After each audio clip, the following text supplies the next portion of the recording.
Are we live? I don't know. I think we're live. Hello and welcome. It is How-To Diorama with Scale Modelcraft, and I am Bill. Thank you very much for being here. It looks like Martin Holst was here earlier, and he said hello. So hi, Martin. Thanks everybody for coming by. Really excited about today because there's a whole bunch of stuff going on. If you have not been here before, please go ahead and you can put comments in. Like it'll replay. I'm going to wait a little bit for it to replay, so like everything downloads properly, and then it'll be up. So if you're watching that, you can certainly comment and stuff like that too.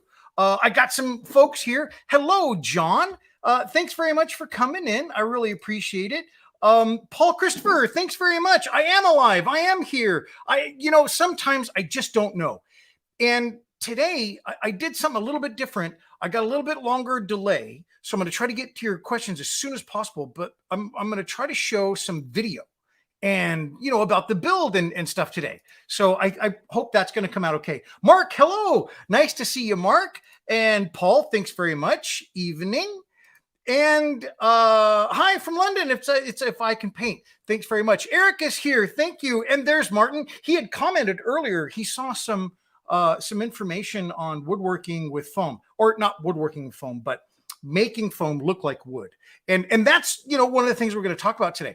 I've got some balsa wood that I've done. I did some carving on the diorama. So we're going to go all over that. And then I've got two videos, one that's pretty short. It's like a little over a minute. And then one that's like 5 minutes. And I'm going to try to play that and then like talk over it with you guys here. So, we can kind of see. I've seen other people do it. I've not done it yet. So I think it'll be kind of cool. So, but let's do this. Let's go ahead and see what I got going on. So I've got my little switcher thing here, and I have no idea if this is going to work. Oh, okay. That's good.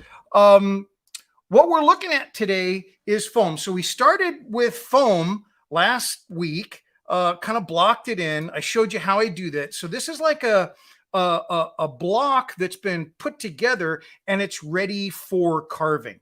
I like to use this because it makes it easier for me personally to kind of get my shapes through carving. Hey, Scott's here. Thanks very much, Scott. Scott made it here from Texas. He's missed it a couple last times. So it's really nice to see you here, Scott. Thanks very much for coming in. So on this, I got to get over here. On this foam, this is what I ended up with, and that's through carving it with my rotary tool. And I like to use a Fordham. So here's where I'm going to try like a video. So like I said, I've got a video here. I'm going to cue this thing up, and I think it'll work. I hope it's going to work. So let me give this a shot. This first video is sculpting pink foam. And so let's take a look and see what you think. So what I'm doing here is I'm using my Fordham. And it's really important that I'm over a downdraft table. Now I'm going to stop it here real quick, because what I'm doing here is in my left hand, I'm using my dust vac. And I think that's pretty important, because if you're not using that, this dust from the rotary tool is going to go flipping everywhere. I mean, it's really bad. The dust kicks up. It's also very staticky, so it's going to stick to you. It's going to stick to your clothing. And if you breathe this in, if you ingest it, no bueno. Don't do it. So I'm using a downdraft. I've also got like a respirator on when I'm doing this. If you want to use other methods to carve your foam, that's great. And it's probably a little bit less messy than this, but this gives me super great results. And so if you can have like a downdraft table, if you do have like a shop vac, that's not a bad way to do it. So let's take a look at this and keep it going. So when I'm shaping this, this is the rear or the front wall, the front trench. And I'm just trying to take off all of the smooth stuff, get a little bit of contour in there, not a heck of a lot, because I will be adding to this later on. I've got other things that I want to do. Now, on the other piece, one of the things that I wanted to do was kind of carve a room inside of the piece. This actually is where I'm using my hot air gun. The heat gun, what it does is the foam is kind of fuzzy after this. And I think that what happens is if I don't do this, the paint doesn't want to stick very well. So if I use that hot gun, that heat gun on there, it does a lot better. So what it does is it's just kind of, I have it on the highest heat, but I kind of keep it away from there, and I go over just the places that I've done the carving, and then that kind of melts it down a little bit, gives me a really nice surface, and it kind of unifies the surface too. Sleazen is here. Hi guys, and I just want to make sure that you understand I need to be a little bit or I'm trying to be quick at getting back to your comments because there's a bit of a delay because of the type of thing I'm doing with showing video. So that's why sometimes it gets back to your, or it's harder to get back to your comments.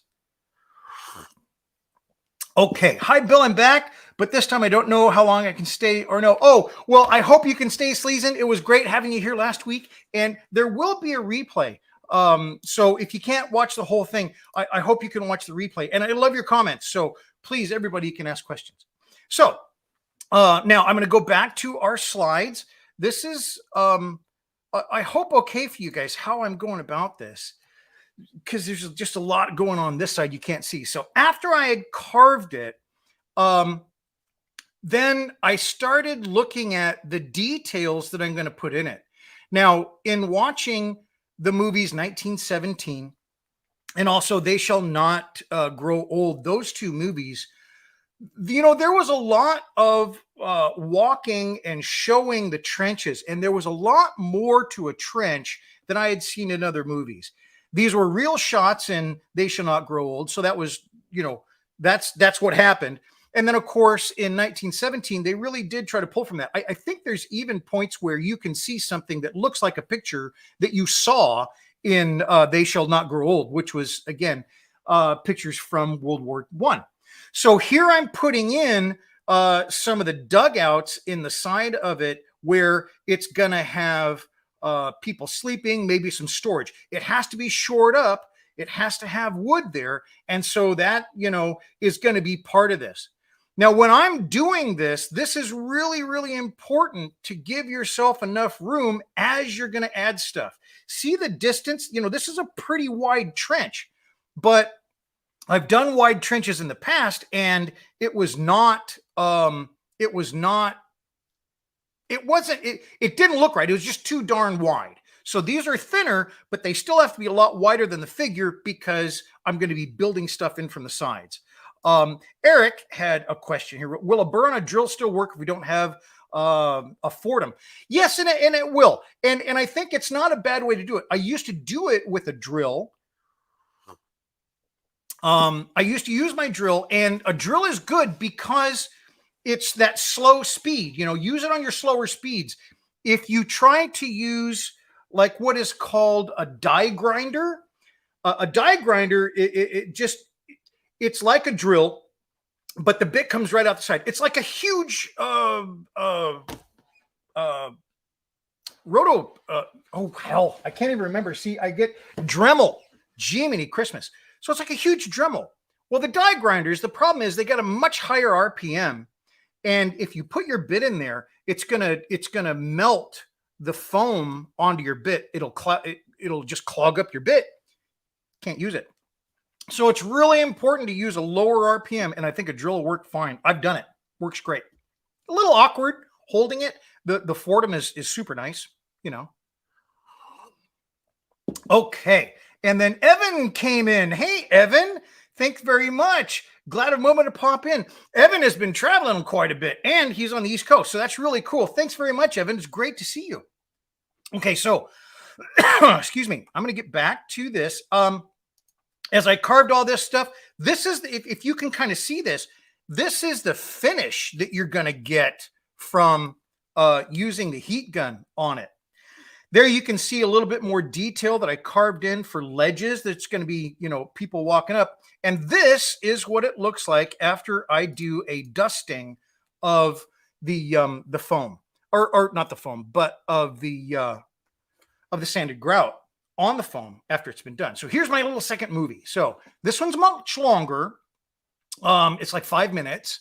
I'm going to play it, but I'm going to talk over it. And there's even some, I think there's some talking in it, some noise, something like that. And so I'm going to play that. I'm going to see how that goes. Please keep texting, because while that's playing, I can text a lot better. And hopefully I can get back to you a lot quicker. So let's give that a shot next. I am going over here. And that. Sorry, folks. This, I think it's great, but I've got to learn this technology, and that's not what I've been able to do yet. So to use the stocking method, because I just need a real light coat on these parts. So these are. Is the sound? I'm sorry to interrupt. Is the sound coming through good for the video, everybody? I hope it is. I think I've got it all set up right. I'm going to continue here. Here's the base, and I've got everything kind of ready for like this dusting coat. So right here, this is the trench, goes through here, and this is the back wall of this trench. So then there's a road here. Vehicle is going to be there. Entrance to the trenches is here. It has to all be built up, obviously. You take this away, you can see the inside. It's high here. There'll be some steps, and then you're continuing on duckboards, all that kind of stuff. This will just be shoring here. This is actually.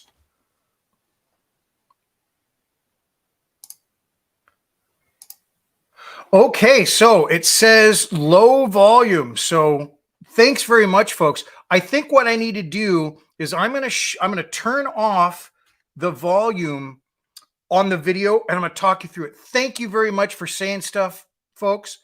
I'll go ahead and just talk through it, because it's fine. It's not very long. And please, give me, feedback and stuff like that. So Martin sounds a little bit low, hollow, but I can hear it. You can hear it, Scott. Thanks very much. It's quiet. So I'll go ahead and talk through this. So let me just turn off the volume on it, and we'll fire that thing back up, because I think it's pretty important to see this stuff. This is what I did and get this. So now what I'm talking about here is inside that little hole where I'm sticking my finger, that is going to be access to down below. I'm going to have, I'm wondering if I can do my picture in picture here. Yeah, I can. I'm up in the corner now. So let me go down. No, sorry. So what that's going to be is there's a little room in there where we're going to have down access to sappers and tunnelers underneath. So that's what I'm showing there. I may have a ladder in there, and you will be able to see it from the outside. And then I'm just kind of showing you here the layout. Now, what I want to do here is I want to do a light dusting of sanded grout. Usually I'll paint these surfaces with sanded grout, and I will just kind of dump sanded grout on there.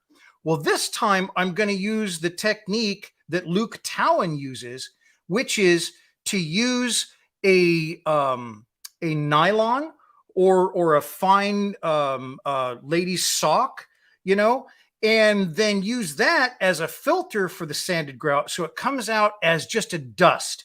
Because I'm going to be putting wood all on this area that I'm showing you here. And if there's wood there, I want to be able to see dirt behind it. So what I'm doing is I'm getting my sanded grout here. This is just standard sanded grout that I use for everything for my groundwork. And as I said, I'm going to dust it on much lighter. So let me see where I'm at here. I'm going to go fast forward just a little bit. And I don't know what I was talking about there. Okay, so this I think is a pretty important part. When you're working with this sanded grout, I'm scooping out of the box and I'm putting it in here. Seems really simple, but this stuff is super fine. And what it'll do is it'll if you drop it in there, it'll make like a big cloud and it, you know, like come up in your face and stuff like that. So just be really careful with this stuff. You don't want to breathe this in. It's basically cement, you know. So if you breathe it in, gets in your nose, it can do bad things in your lungs. So I'm using a respirator. I'm using some precaution here while I'm doing this. So now that I have that prepared, now I'm going to use the Mod Podge on it. What I'm showing you is what's going to happen after the fact. That bottle there to the left with the spray gun, that is water and alcohol. And what that will do is after I've put this on the surface, after I put some of the Mod Podge down, then I sprinkle the top with the sanded grout, the spray bottle, that will allow me to break the surface tension, and it draws that Mod Podge up through the sanded grout. So here I'm starting to shake it on there, and much different than the things that I've done in the past, the sanded grout is very thin. So anything that I carve under it is really going to be seen through this sanded grout pass. Once that's on there, I'm letting it sit for a little bit, and you can see that the moisture is kind of coming up through that sanded grout. That's fine. I'm just hitting these little places here and there that maybe it's a little bit wetter because I don't want it too wet. If it's too wet, it's going to look smooth. And I don't want it smooth. I want some texture. I want some rough texture. So now that that's on there, I'm going to let it sit for a while. And then I'm going to take it and I'm going to tap the rest of that stuff off and, you know, get it cleaned off before I do the water and the alcohol spray. So I'm taking this over my downdraft table and it just takes it all off. So everything that wasn't over Mod Podge comes off. Now I have nice clean surfaces that I can spray the water and alcohol solution. Again, that helps cement this stuff in. If you don't do that step, what can happen is some will flake off. So this really is a helpful part in keeping that stuff down on your foam and making sure it's not going to just come off as you start working with it. So that is the video. I hope that was okay. You know, that was my first time and, you know, doing that kind of a deal. I hope that worked out, folks. I want to bring you a little bit better, I guess, content, you know, just showing you interesting stuff. And hopefully that's going to be something I can work out in the future. Also, the sound, I got to get the sound worked out, but thanks very much. I appreciate it. I've got gains in here that I can set. I just hadn't had a chance. So after I got that on there, I let that stuff sit, and I want it to sit overnight. Now, one step that I didn't show in this is I also went over that with, I'm trying to get to my other screen here. I also went over that with a little bit of Mod Podge and just water, like a spray. And that was like a coating over what had already been coated. And it's just a little bit more protection. Now, by putting that watered Mod Podge on there, I want to make sure you understand it doesn't take away the texture. So there's our texture. I still have a nice rough texture from that. And I'll be putting more, you know, texture on this. There will be some more dirt going over this, but this is almost like a primer. You know, as you're working on something, it's almost like a primer that you use. I'm sorry, I'm trying to get over here and get a comment from John. Work great, very cool to see the process. Thanks, John. I appreciate that. And that video I'm actually going to use in the longer form video when I produce it when all is done. So you'll see that again in the future, and it'll have a heck of a lot better sound to it. But the point being, by sealing this all off, by getting some texture on there, now as I start to add the wood, add the shoring, if there's any point where the wood's not covering it, I've got dirt, I've got soil behind it. That was the whole point of doing it now. Now, like I said, there will be more points where I put more, of the sanded grout on here to add more texture, to add more interest and things like that. But this is like my base coat, and now I can start on the wood. So that is our next part. So here is just I think a close, nice picture of that. That's where it's still kind of wet. And then there is, before I put the wood in, if you're pretty good at sculpting, you could do this and then not put on anything else over the top of it. I just think that there's more things I want to put on top of it. By that, I mean more dirt, more effects. So here's those shelves that they'll walk on, and then there's the little cubbies that they've dug out in the side of the trench that they'll be sleeping in. That's the two pieces together. And I think this is a good picture of the width. So you see my little figure down in there. That figure is 1/35th scale, and he looks pretty small inside that trench. Well, the reason is I am still going to be building on the walls, and so that width of that trench is going to slowly start creeping in just by adding more details. And I wanted to make sure I had enough room in there so I didn't crowd out my guys, So that's why I kind of went back. I haven't really measured it, but if anybody's interested, I certainly can, and I'll put that in the notes. Okay. And John says, how are you determining your scale at this point when laying out the trench areas? It's a really good point. What I have, and this is nice, and though I like to say I build to the eye, because I really do, this is great. So this is a 1/35th scale ruler, and I love this little guy. It works great. It's got other scales on it as well. But if I ever have any question, and this came into play, this last week, really big. We're going to look at that in a little bit. This thing is fantastic. I can double check stuff. You can use a calculator if you want, but this thing is just boom. I can look at it and it's done.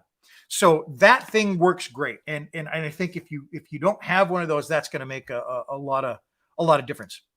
Great question, John. Yeah, it is, because determining scale using these guys was my very first thing. Like, I would use just a 1/35th scale figure and stick them in there, but it didn't work great. There was just instances where it's like, look, that doesn't look right to the eye. And then I would confirm it using the scale, the 1/35th scale. And it helped confirm things, and so I think it's a really good thing to have. When I am doing this stuff, though, I'm taking these figures and I'm like laying them down in there, and I'm making sure lengthwise they're going to fit. Building to the eye is something that is good. It needs to look right? I mean, there's certain things that you can build that are 100% accurate, may not look right. So you still want to kind of keep that in mind. But if you're ever kind of wondering, yeah, go back to the scale, and then that'll help out a lot. So next, we want to look at this again. And then I want to talk to you about this balsa wood, because this balsa wood deal is pretty slick. So a number of years ago, I saw Luke Towan, right? And Luke Towan says, well, this is what I use. This is distilled white vinegar on the left, and this is 4/0 or 0000 steel wool on the right. And the basic idea, I'm sorry, where did you get that scale? Hey, Scott, that's a good question. I got that scale at Micro Mark. Micro Mark is where I got this scale. But I think you could probably get it at almost any hobby store. So thanks very much for that question, Scott. But Micro Mark, MICROMARK, I believe. Yeah. They're online, and they've got a lot of this stuff. So that's a good place to go. So we're talking about this. So basically, I saw this on Luke Towan years ago, and I made the solution. And I made the solution with just the white distilled vinegar and the steel wool. And that does good.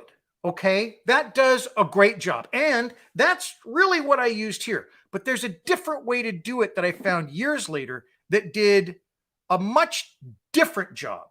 So in woodworking, this is called ebonizing fluid. And what it does is it interacts with the tannins in the wood and it turns it dark. But if you do it properly, it can turn it black. And that's what I wanted when I was doing it on wood. I did this really nice little piano bench and I used it on that. I don't know if I have a picture. Did I bring a picture? I should have. I didn't. But this is the article for that. So in Fine Woodworking Magazine, see that chair? That chair started out just like regular blonde, beautiful wood, and that's all ebonized. And that I read in Fine Woodworking back in 2019. I have the magazine, and it gives you a formula. This is in the presentation. You can look it up, whatever, but that's a great article to read because it did things a little bit differently. When Luke Towan said to do it, it was just the vinegar and the steel wool. You put it in there for a couple of days. You take out the steel wool. You strain it. You want to get all the particulate out of there if there's any steel wool particulate in it. And then you've got your solution. Well, that solution has impurities in it because steel wool, when you purchase this steel wool, to keep it from rusting, because that it'll just rust immediately if it doesn't have oil on it. So this right here, you can kind of feel it, I guess. It has a very, very small amount of oil on it. And so if you take this and put it in the vinegar, you're also putting the oil in the vinegar, and that will chemically change it a little bit. And that's not bad, you know, because it'll give you a different color. But the woodworking article that I read had a different method. And that was you first take your steel wool and you rinse it in lacquer thinner. Okay, so we know lacquer thinner is some pretty caustic stuff. In some states in the United States, you can't really even get it unless you have like a commercial license because it's pretty caustic stuff. I think California might be something like that. I'm not sure. Don't, but I've heard it's bad. So I use lacquer thinner. But you got to be really careful, you know, use breathing protection, things like that. So you rinse this. You rinse this in lacquer thinner a couple of times to make sure that there's no oil on it, okay? And then you've got to get the lacquer thinner out of it. The lacquer thinner will gas off, okay? You can like pull it apart. And then you immediately have to put it in your vinegar. And the reason is this. I did one of these and I did it in the lacquer thinner and I cleaned all that oil off and I sat it down. 5 to 8 minutes later, I came back. It was already starting to rust. So you've got to be really quick about it, okay? So take your steel wool. If you want to use that method, read that article. You flush it with the lacquer thinner. You put it in your vinegar and it works fine. That will get you a blacker solution. It'll be almost clear. The solution itself isn't black, but what happens is the iron from the steel wool goes into that solution with that vinegar, and the vinegar is an acid, of course. And then when I put wood into it, it interacts with those tannins and it turns it dark. So how dark do you say? Well, this is standard balsa wood, right? Just a sheet of balsa wood and what I'm cutting my little pieces from. And that's after it's soaked into it, maybe 10, 15 minutes. It's not very long. It's much darker, okay? Much darker. That's the color. So let's go back to my picture here. So that's the same piece of balsa wood. And that is, I'm sorry. Where'd you get the scale? I got that one. Tankcraft sells a modeling scale too. There you go. I like Tankcraft too. I've not ordered anything from Tankcraft, but I really like their mats. I really want to get a Tankcraft mat. So yeah, Taintcraft's great. I know Micromark, good company. Yep, I like them. Could you use alcohol instead of lacquer thinner? I'm not sure, Mark. Number one, the lacquer thinner is going to gas off a lot quicker than the alcohol. It's just it's a meaner, it's a hotter chemical. I don't know also the chemical reaction if there's a little bit of alcohol into the vinegar. I don't know if it's bad or good, but I know that vinegar mixed with other stuff, not great. Don't do it. So this is where I'm kind of, I don't have a better answer for you than I know that the lacquer thinner works, or even without the lacquer thinner, because you can still make the solution without the lacquer thinner, remember. It's just you'll get a little bit different properties. Now, here's one of the things that happens. This is my solution. So I'm keeping it in just a little plastic yogurt container, something like that. Be super careful with this because it's almost like a stain. It is an etch. It's vinegar. Vinegar will etch metal. So you've got to be careful putting it on things, right? If you get the solution on your fingers are going to turn brownish. So be super careful with it. Now, here's looking in there. It's kind of almost a reddish color. The other solution, when it's done by the article, it's almost clear. And the reddish solution is partly because of maybe some rust got introduced in there and it kind of propagates. Just the iron is down in there, and that iron will rust in the solution. Or it could have been part of the oil, that comes on this. I don't know. I didn't break it down. I'm not a chemist. We should get Mr. John Miller to take a look at it maybe and put his 2 cents into it, because I bet he'd have a really good idea. But it works really wonderfully, and I really like it. You can just put the wood in there for a little bit. You take it out. It doesn't turn in the solution. It's not going to achieve that color until it dries. Once it dries, it's almost like an oxidation.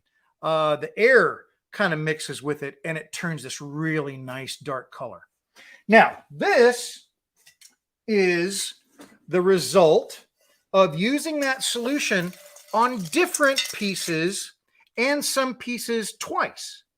Because over the years, what I've done is I've used this solution on other things, and then what I've done is I've reused it. And I think that's really key, because when you're looking at, some of these shoring boards and things like that you see in the photographs and stuff like that, it's not all the same wood. It's not all the same color. It's not all the same whatever. It's different. So I've got some pictures to demonstrate that. And I'm going to try to get back to these guys and show you. There's just the thing. And you see the differences in colors. But what that allows then is when I start applying these to the diorama, then I can get these variances of the color in the wood. And I think that looks a little bit more natural. Now, the wood that they used in the trenches was pretty rough. It wasn't going down to Lowe's and grabbing a bunch of wood.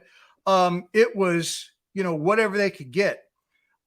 Especially when they're digging into the sides of these trenches. Now that, I don't know if that was doctrine. I don't think it was, but when folks are digging in there, they're grabbing whatever they can use to shore it up. Old duckboards, whatever wood, it's been blown up, it's been beat up, all that kind of stuff. So they're throwing that stuff in there.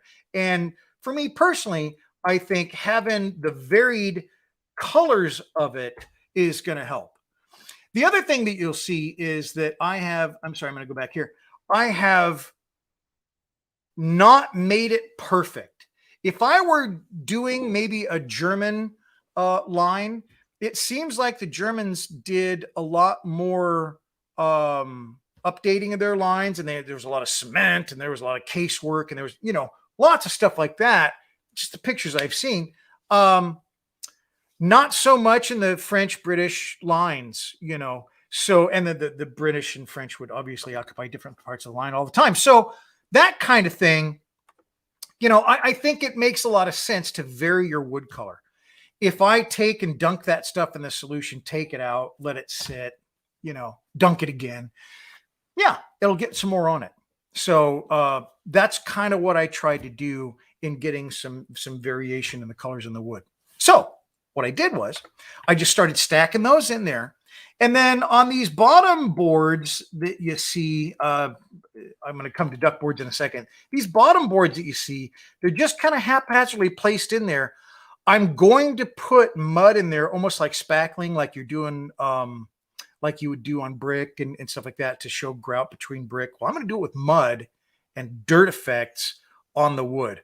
And I'll also do that on the duck boards. So there's our little segue into duck boards. How's that? So let's talk about duck boards. I we were talking about scale a little bit earlier on, and this is where I've got my guys in there. And so in the past, I'm like, okay, I've got a guy this big. I didn't measure duck boards. And so I just go into it and I made these duck boards. There's a couple of different types. You know, the one on the right is like one that's been, you know, built up and then, you know, damaged, and they've rebuilt it. And then the one on the left that he's standing on is like a brand new one. But then the one on the far left, that little tiny one, well, guess what? That is the actual dimensions of World War I duckboard. And this first came about, this idea that, wait a minute, I think I'm all over the place with my duckboards, and they're wrong. The first idea of that was when I was watching They Shall Not Grow Old. So I'm watching They Shall Not Grow Old. I'm getting ideas and looking for imagery that I can, you know, maybe bring in. Sorry, my hair. I'm always messing with my hair, but it's in my eyes. It's just nah. So I'm looking at the movie, and I'm seeing guys walking toward the line, and they're carrying duckboards. Not just one or two guys, like all of them are carrying duckboards. Well, I'm like, now wait a minute. So they're going to the line, and they just, you know, they're bringing supplies, and that narrative was also in there. When troops would come to the line, the troops would bring supplies. They would bring food. They would bring new duckboards. They would need whatever. They would bring them into the line. Well, of course, it just makes sense, right? You don't have engineers just coming in. Okay, move back, guys. We'll do all this construction for you. Then you can occupy. No, it was the soldiers themselves doing that kind of stuff in World War I. So I looked this up, and I've been completely wrong on my duckboards. So this is I looked up the Imperial War Museum. There are 5 different museums, you know, part of the Imperial War Museum. And these are the actual dimensions of this duckboard that they have at the Imperial War Museum. I'm not saying every single duckboard is just like this, but this matches what I saw in the movie, which was the actual accounts, right? So there are 16 slats on this. It's approximately 6.5 feet long. It's approximately a 1.5 feet wide, and it's approximately a little over 4 inches tall. That is a duckboard. So when I'm looking at this stuff, I'm like, holy cow, I'm nowhere near the proper size for a duckboard. And that's also going to influence how I put these. I'm sorry, I'm going to go back to a different picture that I can illustrate what I'm talking about. That's going to highly influence how I'm going to put duckboards in here. So this is the trench looking at the forward-facing wall, or the forward-facing trench.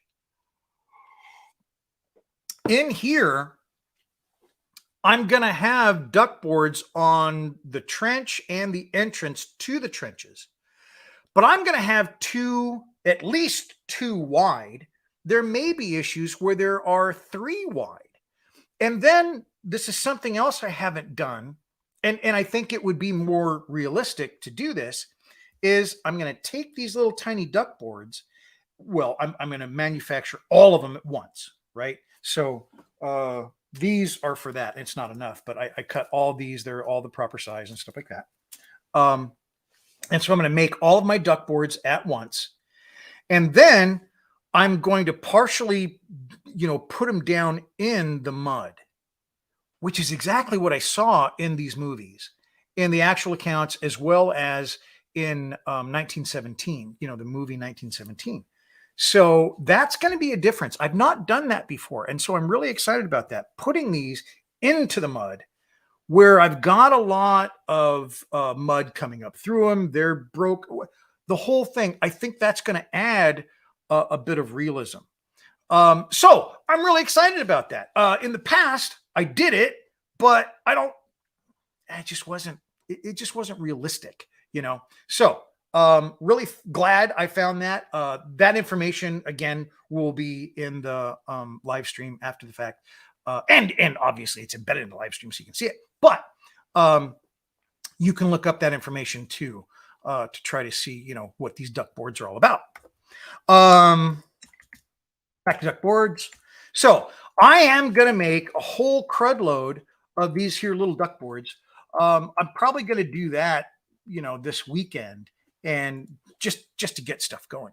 Now, one of the things that I think was important for me is this little board right here helps me when I'm cutting, and it's just a jig, you know, it's pretty simple, but it's remarkable how much it helps when you're just trying to do this little work. So I've just got in here, you know, I've got my duck board length right there, so I can just bring everything in, cut it right there. And then I also set these at 45-degree angles, because when you're working with wood, there's a couple of cuts that are pretty darned important. Number one, a 90-degree cut. So I'm taking, let me get a big piece so you can see it. I'll use this. This is my cutting diagram. So when I'm cutting this, I always want to be able to do a 90-degree cut, right? So that's marked on my little cutting gauge and my little jig there. And you always want to do a 45, because if I'm joining two 90s, I need to, you know, a 45, and then I can join two 90s. That is the extent of my cutting jig that I use when I'm doing all my woodwork, my balsa woodwork. The other, you know, couple things to remember, if I am going to glue some of this wood, there's a couple ways to glue it. I can use just regular wood glue. PVA glue works great, takes a while to glue. I can also glue this with super glue, and super glue works great on wood. There's even wood super glue that you can get if you want. The problem is this: it seals the wood. And once you do that, it's not going to accept paints or stains or washes or things like that the right way, right? Wood is permeable. And so it's different than plastic. So if you haven't done a lot of woodworking, you know, these are things you want to kind of consider.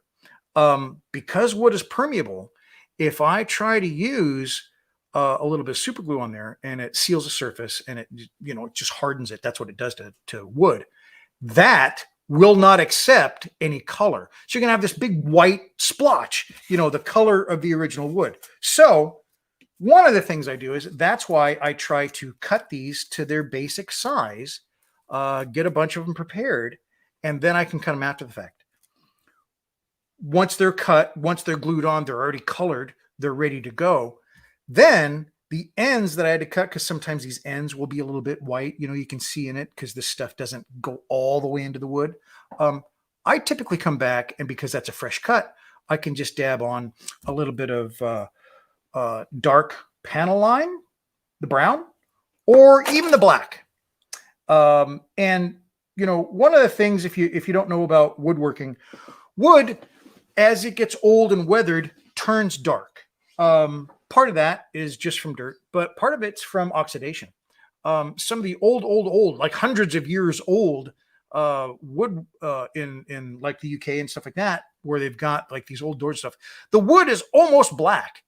Well, it's not been colored. It's just that that's what the tannins in the wood do over time. So it's going to go very, very dark. So for you to go ahead and just kind of color these ends, it's not going to hurt it at all. And it'll look natural. The end of a wood, of a piece of wood, I should say, is going to be darker than the top of a piece of wood. It's just that way. That's how wood works, because you've got all your grain present on the end. So there you go. I'm looking, you know, forward to this next week. Doing wood and the scratch building of the wood in the diorama is one of the favorite parts that I have in doing this. You're creating the whole time. It's not following any direction. I mean, yeah, use your reference and stuff like that, but it's very free and open, and it's a lot of fun. So that's what I'll be doing. The other thing that I've been doing, and I started this on my last diorama, Emma, Carlos, and Ichiro. I'm trying to do a short daily. And I didn't do it every day on my last one, but I'm trying to make sure that I do a short every single day. Now, during the week, I think Sundays and Mondays, I don't really do much anything. I'm doing family stuff, but I'll try to get shorts up there every single day, except for those. I sound stupid now. And give you kind of updates. And I hope you get a chance to see those, because that's kind of fun seeing what I do just in a day. So thank you very much. It has been open for questions, but I really invite questions at this point, if you have any, because that's about the end of my spiel. I do want to talk about this, and we're not done, but I keep forgetting this kind of stuff, and I want to really mention the folks that are helping the channel, and that's our patrons, and of course you folks too. I got a couple questions here. Martin says, doesn't it turn gray if it's not treated? Well, the gray is what we're trying to get.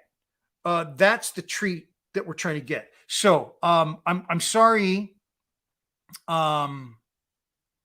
if I didn't get your ask a little bit more, Martin, and I'll get back to that, because there is a delay, and so I might have just lost the point you were trying to make on the point I was speaking of. But what this wood does is it does turn gray because of the solution, and that's what we're trying to mimic is sun bleached wood that's been out in the elements and things like that. Barn wood is kind of the thought. And by the way, this little ebonizing trick, this little patina that we're able to get here, this is 100% something that railroaders have been doing since the 30s. I don't know, but this is something right from railroading. A lot of diorama stuff, I'm not trying to be facetious here, but I build a little diorama, right? And I'm so proud of myself. It's like this big, and about yay, and I'm just so proud of myself. I'm just, and then I go see these gentlemen that have been doing it in their basements. These gentlemen and ladies have done them, certainly, in their basement. They've been working for 30 years. They haven't told anybody. And it's basically, the Western United States, right? That kind of stuff makes me laugh a little bit at myself. And hopefully, you can ingest a little humility when you think that all this stuff that, wow, this is the greatest thing. There's folks that have been doing it for so many years, and they've perfected this kind of stuff, So I'm just kind of reusing a great old technique that railroaders have been doing for years. And so all those great railroaders, all those great railroad layouts that you've seen maybe online, or maybe even had the opportunity to see one, those folks are the folks we got to thank for this kind of stuff. Evan says, super helpful. Well, thanks very much, Evan. I hope it is. And Scott says, very, very educational. Thank you very much. I appreciate that, because when I started doing this, I had a bunch of questions. I mean, I do okay in figuring stuff out, but there were certain things that I still don't know. And when I found those folks that could explain it to me, and would be, they just had the kind of information I was looking for, and I could understand them really well. That's what I loved. And I'm trying to emulate that. I want to give back some of the knowledge that I've picked up over the years. So that's what I'm going for. So Martin is clarifying his question. Would in real life it usually varnish and then it would turn dark and turn darker? Oiled or non-treated wood in real life may turn gray. That's what I was trying. Oh yeah, absolutely. Yeah, very good. And that's what we're trying to simulate, Martin. I want it to look a little bit old. This is supposed to look like kind of untreated wood. It's just been shoring. It's getting weather. It's getting all kinds of muck on it. Horrible things get on it. And so that's what the solution is trying to do. Just give us a little bit of aging, a little bit, something that looks a little bit better than paint. Paint's great. I've painted this stuff. It looks great, but you lose the wood grain. And wood grain is a wonderful thing to bring forward. It's just more detail. It's already there. And by doing this, you don't lose any of your wood grain. You can see everything in it. And I think that's a really, good consideration to make. Wood, sorry. Gotcha. Very good. I get it, Martin, and very good comment. Appreciate it. Okay. So, this I can talk about a little bit. So this is the opposite wall. They're going to sit somewhat in this fashion. This is a really awkward thing to try to show. Okay. So that's how they're going to sit. And then this wall opposite it is going to have this little chamber. Now that little chamber is going to be giving me access to underground. And that's really important for me because I want to do sappers.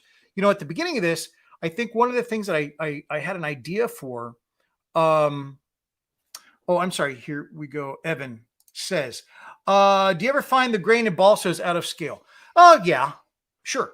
But I think that I've seen some wood that would question in real life, is that in scale? Older, and here's the other thing. Older wood has tighter grain.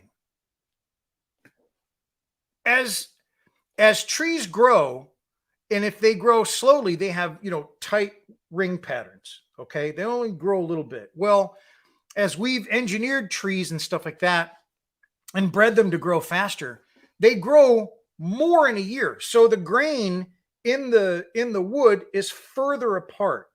So when you hear folks talk about maybe like old wood or new wood, that's one of the things that you can see specifically in a lot of the older woods, in the old world woods, right? The grain was a lot tighter. There was many more lines or iterations of grain in that.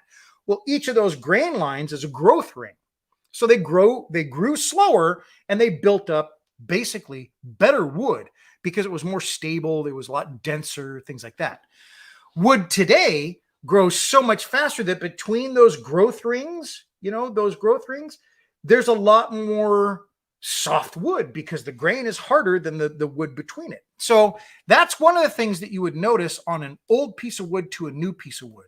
So can we determine that in a piece of wood? Yeah, you sure can. You can see it on this wood. You probably can't, but I can see the grain on this, but it looks pretty good. Haven't done a fair amount of woodworking. I think it looks pretty good. And this is just balsa. You can use basswood, B-A-S-S, basswood. It's a great carving wood because it doesn't have a lot of grain.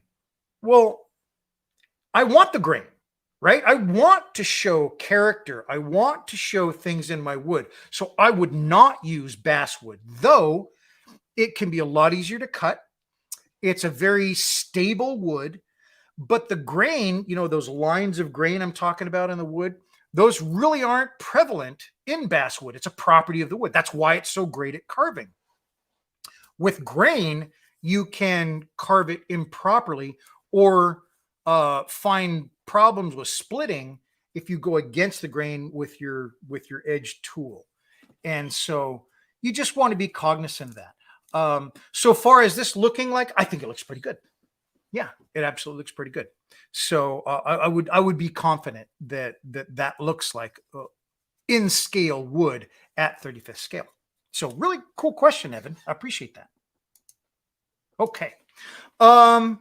Any other questions about the kind of stuff that we talked about today? I just want to make sure that I hit everything. We're about at an hour, so we're good there. I kind of hit my mark, but I just want to make sure that I've got everybody's questions answered. And I'm going to kind of tiptoe around because it does take a little bit for your questions to get to me. So I just saw Eric's, and Eric says, would lightly sanding the wood to help the grain pop after treatment work? Well, that's a really good question, Eric. Hold on just a second. I don't think you're going to get what you want. So if anything, I would try to rough it up. And the reason is the grain's there, right? It's just there. You're going to see it if it's rough or if it's smooth. But if it's rough, it'll pick up shadow. And shadow is what we want. Shadows, dark light, trying to control those shadows and stuff like that. What I've done, because you can make a really nice piece of wood out of styrene. And all you do is take, now this is brass, and a brass brush will work, but a steel brush is better. But I can take a steel brush and lightly go over some well, kind of heavy actually, go over some styrene so it scratches it. And with that scratching, then I would take something else, different grain, different, and do that too. Once that's on there, then you put on a light like sand. I use Vallejo sand and then maybe some other colors. But the point is, by putting those grains in there, you're making channels for things to stick inside, but also for light to make a shadow on. So I would not smooth it. I would go the opposite direction, and I think you'd be a lot happier with it. If I took this to this, it would be fine, but it makes it fuzzy, and I don't want it fuzzy. So if I do want to get a little bit more on this, I might use like a 80 grit sandpaper or something like that, just real lightly, because you don't want it to fuzzy. When they get fuzzy, then it just doesn't look quite right. Okay. And you just, okay. Did that do it, Eric? I hope so. Martin says, could you tell us something about types of thickness of balsa you use? That's a great one. So I have different ones that I kind of keep sorted. So this is sheet. And to me, it looks like probably a 32nd, but let's measure it. Boy, I think my battery is just about dead on this thing too. So let's see. That is 1.6 mil is the thickness of these. And that is, and maybe it's 1.5 mil, but it's like, a little swollen. But I use this a lot. For these guys, these big thin, like a timber, I had some thicker like this, and this looks to be half by half. So that's 12.72 mil. And what I did was I just split this to get, I had one to get that. And by splitting these and working with these, then also that splitting of them gives me a little bit more texture in it, And let me talk real quick about working with this, which is, I think, is good. Why don't I'm going to clear something here so I can do my top down. And I want to show you a couple of things that I do in working with wood, which should have been planned on my part, but I didn't fully. So if nobody has any objections, let's do that real quick. Okay, so I got a spot cleared. I'm going to go down to my top-down camera. And boy, it's just a mess. This is called a marking gauge. And I'm going to get a little tighter here so that we can talk about this stuff. So this is called a marking gauge. And this is a nicer one. But what this allows me to do when I'm working with wood is put a scribe line like this. So I'll put this here. I'm going to try to get this to focus. So I put it here. And then if I come along here, I just made a scribe line right there. I'm going to try to do it really deep so you can see it. Can you see that shadow? So I scribe that line in there. Well, the other thing is that it's really helpful for is dividing things. And so if I want to take this, because this is a perfect size to get 4 of these. So what I do is I take this, basically find the center, and that looks pretty good right there. Lock that down, and then I scribe all the way around it. Because if you tried to split this by cutting it, just simply cutting it, it'd be a real pain. I'm trying to show you the mark that I put in there. Can you see that line? So by scribing this all the way around, let me finish up like that, and then like that, because there's a little blade at the end of it here. now that that's scribed all the way around, what I can do is I can find that line and I can just get in there and then just slowly start working my way down through the wood. And it's balsa, so it's going to cut, but that line is going to keep it nice and straight, so that I don't have something that looks like it just cut it, you know, and it's not squared off like a piece of lumber, because that's what we want. We want something that looks like a piece of lumber, like it's been properly milled. And so that it comes apart pretty easy that way.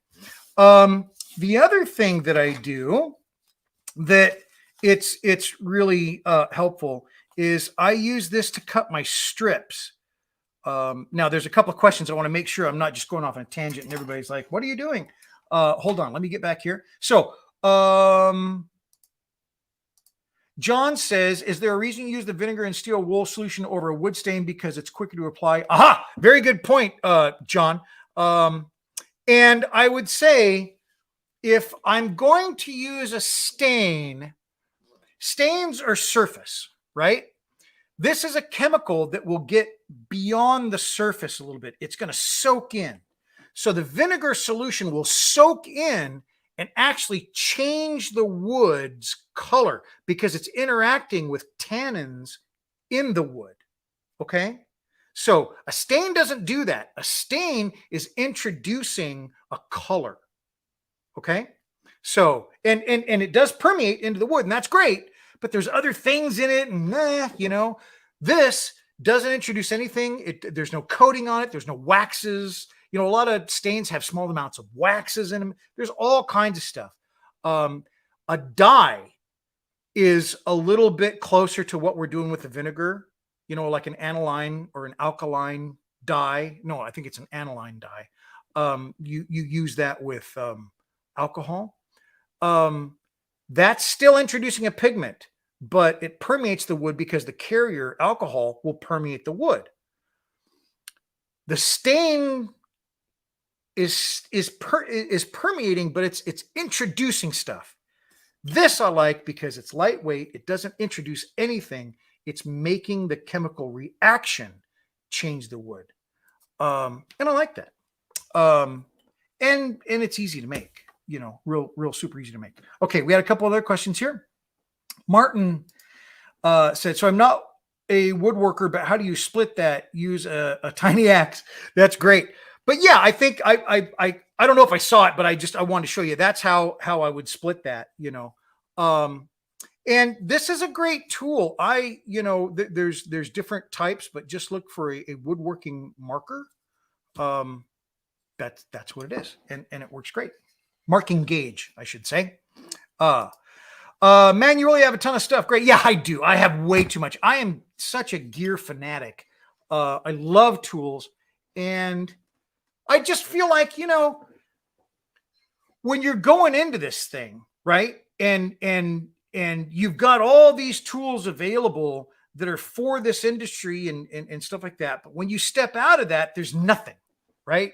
There's great stuff for all these different things that you can do in diorama. But if you're doing something different than what other people have done in dioramas, then it kind of falls apart real quick because all those tools are gauged on the type of dioramas people have been building. Well, I build dioramas like anybody else, but I have some ideas that I think I can express a little bit more by stepping out of the standard diorama building techniques or even the tools that you're using, just by introducing other stuff. I'm not inventing tools. This is whoops, I just threw it on the ground. These things are woodworking tools, and they've been woodworking tools for thousands of years. But it works great for this application too. It's not meant to do this, but it works great. So I love tools, and I love trying to find solutions that aren't like specific to diorama making or what other people have done. It's not like an active thing. It's just like, well, that doesn't work very well. Why don't I do it this way? And I try to find the way that works better for me with the tools that I have from woodworking. If I were a machinist, I imagine I would be applying some of those, machinist techniques and tools and, things of that nature. Okay. I'm sorry. I'm trying to get back to this to try to make sure I got everybody's questions. I think I have. So if you have any other questions, I'd love to ask them or answer them. Is there any questions that I haven't answered? Any questions that you got still coming in? It doesn't look like it. Oh, there's one. How can you have too much if you have the means and the room? Go for it. Yeah, absolutely. I'm absolutely a believer in that. Tools I think are fun because it gives you another capability, right? That's really what I'm looking for. It allows me to do something else that I didn't have the ability to do before. A simple marking gauge. That's always going to give me a parallel line from a set point. It'll index. And so these kind of capabilities, I can then start thinking then when I'm thinking up a diorama or something that I want to build. By having those new technologies, that allows me to think in different ways, because before I knew that technology, I couldn't think about employing it. And that's really why I try to bring in other stuff. And I have brought in other stuff from woodworking because I know what that tool does. So I think I'm just rambling to hopefully somebody else ask another question. Because I think we're done. I mean, I think it's been fun. I hope you've enjoyed it. This has been fun for me. I do want to talk. Remember, I said I was going to forget, and I don't want to forget. I'm going to talk about my patrons because my patrons are fantastic. And 2, if not 3, are on today. More, 4 of my patrons are on today. So I'm so thrilled. Thank you very much. I need to get back over here to this and do this and then that and those. Bada bing, there you go. See, I don't know what the heck I'm doing, but I've got some really nice equipment. So I wanted to say thank you very much to my patrons, because the patrons, they get some special stuff on my patron site, but they also, by subscribing, they're not just allowing me to, continue to do this. I get ideas, and I hope I'm giving you ideas back too. John Robeck, Evan Davies, Daniel White. Those are my apprentices, and what we do is we get together and we have a little bit more one-on-one conversation. SMC friends, Scott Gentry, Stephen Robbins, and Ryan. I've never met Ryan. I hope I have the pleasure of meeting Ryan someday, even online. And then, of course, Mark and Joshua. Thank you so much, everyone. I really do appreciate, everybody that participates and really, come to me and help enhance what I'm able to do for you. So my gratitude is overwhelming. I hope that's coming across, because it's been a lot of fun doing this, and I've got a lot more to do. So thank you very much, everybody. I think we're about there. Yep, I think we are there, and I hope everybody has a great weekend. Tomorrow, I should mention this. Tomorrow, we are going to be at FH Cam again. So that is the Flying Heritage and Combat Armor Museum. That is in Everett, Washington. The Seattle Amps. Eric is here, by the way. The Seattle Amps, or Amps Seattle? I don't know. It is Amps Seattle. I think Eric clarified that for me. Seattle Amps is Amps Seattle. Geez. Is going to be at the Flying Heritage and Combat Armor Museum tomorrow. We're going to be there as a build and display, so we'll have some of our things there to build, to display and show you and talk to you about it. We'll also be building in front of folks. It is a wonderful museum. Everything in the museum is operational. The one that's cut in half, probably not. But it's a really cool perspective, because you can look inside of a tank that's been literally cut right in half, and it's pretty slick. It's an ongoing restoration museum. They restore, and there are some restoration projects that you can see that are in mid-restoration. So thank you so much, everybody. I had a wonderful time. I've got a few folks chiming in here real quick. I want to get everybody real quick before we get out of here. Thank you, John. Hey, John, we got a date tonight. We've got Friday Night Live, so I hope you can make it, sir. Evan, we also have Friday Night Live. I hope you can make it. That'd be great. Thanks, Bill. See you tomorrow. Can't wait, Eric. It's going to be a lot of fun. Evan, glad to join today. Great show, Bill. Have an awesome day. Thank you very much, Evan. It's great, and would love to catch up. See how you're doing, what you've been up to. That'd be wonderful, sir. Thanks, Bill. Got to go. Thank you very much, Mark. Have a great one. Scott, thanks for everything, Bill. Thank you very much, Scott. So great to see you here. Thank you very much for coming by today. I really appreciate that. Eric, either way it works, no biggie. I got you. See, I get these mental blocks when I words and things like that. So I'll work on it, sir. And Martin, thank you so much, Bill. You put a lot of effort in all this. Much appreciated. Thank you very much, Martin. I really appreciate you, kind of seeing that. It takes a little bit to put this together, but I really enjoy it. And you guys, coming on and saying hello and asking your questions, just make it fantastic. So thank you very much. Evan, looks like you may be able to get in there. I hope you can, sir. It'd be a lot of fun. It's hanging out. It's typically it's John and I. Sometimes we have other folks, but I would just love to have you in there. It'd be a lot of fun. So if you can make it, great. If not, hope you have a wonderful weekend. Well, that's it, folks. I am going to have a great weekend. I hope you do too. If you get a chance to get on the bench, that'd be a lot of fun. And you can also send me pictures. The patron is now working for no, wait a minute. It is the Discord on my Patreon is now working. And so we actually have some conversations going and we actually have some stuff being posted up there. So I think it'd be a lot of fun. So if you haven't taken a look at it, go check out the Patreon and Patreon. And there's a lot of fun stuff there.